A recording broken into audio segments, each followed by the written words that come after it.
Shots fired! Images of the deadly shooting at Robb Elementary School and the highly scrutinized police response rocked the nation. We don't want that to happen in Tennessee. And gosh, we don't want that to happen in Tennessee. June 6th, 13 days after the school shooting, Together we can keep schools safe. Governor Bill Lee issued an executive order to enhance school safety across the state. Primarily what it does is pull together the departments of our state government that are connected to school safety. So the Department of Safety, the Department of Education, and others, emergency management, to develop a plan. Those departments have spent the last few weeks reviewing feedback requested from local law enforcement agencies and school districts. They have met every other week regularly. We are creating a plan that provides accountability, that provides transparency so parents know what's happening in the schools. Are we, as the public, going to be able to see any of the recommendations that came out of those interagency communications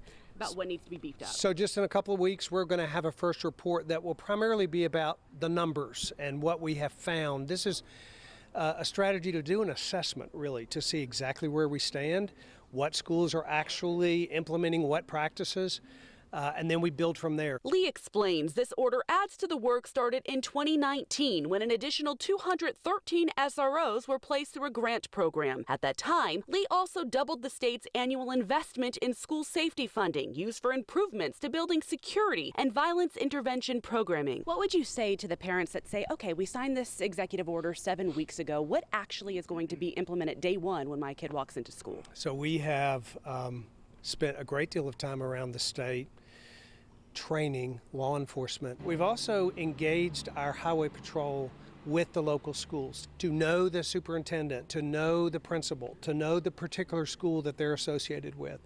We're developing a strategy for random checks of things like locked doors so that we know that schools are in fact following the protocols that we've put into place. While Lee is encouraged by the additional preventative steps to keep students safe in Tennessee, he says the work is far from over. This is going to be something that we never stop doing. And we start with what we've done a couple of years ago. We accelerate it this summer, but this is going to be a never-ending strategy toward making our schools a safer and safer environment for our children. Alex Dennis, News 2.